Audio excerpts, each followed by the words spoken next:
Welcome back to a new video for Horilla. So in this video, let's discuss about different employee user levels in Horilla.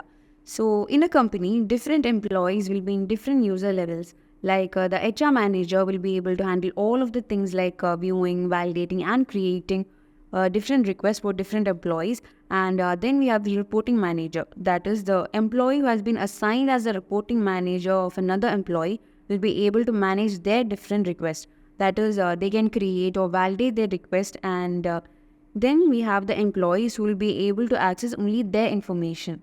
So let's see how we can manage that in Horilla. So now we have logged in as a super user. That is in a company. We can say that this is the HR manager. So this HR manager will be able to access all of the requests and all from different employees. So here, let's go to the employees, and under the employees, let's see the shift request. So in the shift request, here we'll be able to see all the shift requests of different employees. So this HR manager will be able to confirm the shift request for this employee. So if you want to approve this request, we can confirm it from here, and we can say that the shift has been approved. So like that, this employee will be able to manage the shift request of different employees, and he'll be also able to create a shift request over here, and he can create a shift request from here, and like that we'll be able to manage all of these things over here.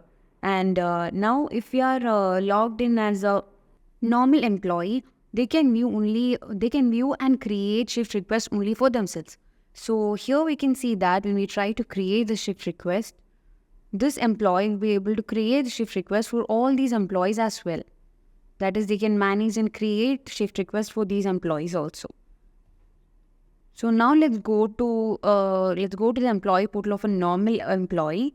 So this is the employee portal of Amelia Cooper. So here let's go to the shift request and check. So here in the shift request, we can see that she is able to view only her shift request, and while creating also, she'll be able to create shift request only for herself. That is, she cannot manage any other employee's request and all.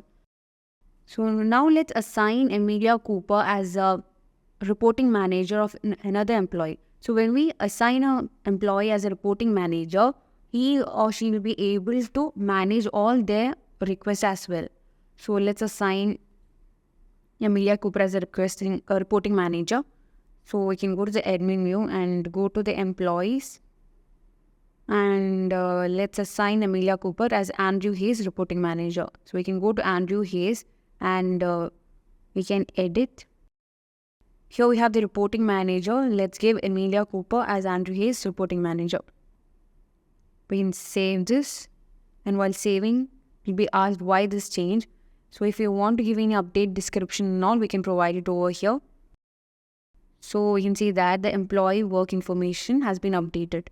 Now we can go to Andrew Hayes' profile and create a shift request for him. So then we can see that in that shift request we can view that shift request in Amelia Cooper's portal as well. So let's go to Andrew Hayes' profile. So this is Andrew Hayes' profile. So let's say he's creating a shift request for him. So we can go to employee, and under employee we have the shift request. We can go to shift request and create a new shift request. So while creating, we can see that the employee name has been added, and let's say he's requesting for a night shift, and you have to give a requested date and requested till date, and we also have to provide a description. And if this is a permanent request, we can just on this toggle, and we can save this. So a shift request has been added. So now let's go to Amelia Cooper's profile and view it over there. So since Amelia Cooper is the reporting manager of Andrew Hayes, she has to approve the request for him. So let's go to Amelia Cooper's profile, and here we can see that in the notifications, we can see that there is a shift request to approve for Andrew Hayes. So if she wants to go to the request from here, she can just click over here, and she can also view the request to approve from here as well. But for now, let's go to the shift request from here itself. So here we can see that a shift request has been added. So if since Emilia Cooper is the reporting manager for Andrew Hayes, she has to approve the shift request for Andrew Hayes. So let's approve the shift request. So it is as we want to approve this request, and we can click on confirm, and the shift has been approved. So like this, we can see that there are different user levels in employees in Vorilla. So hope it is clear. Thank you for watching.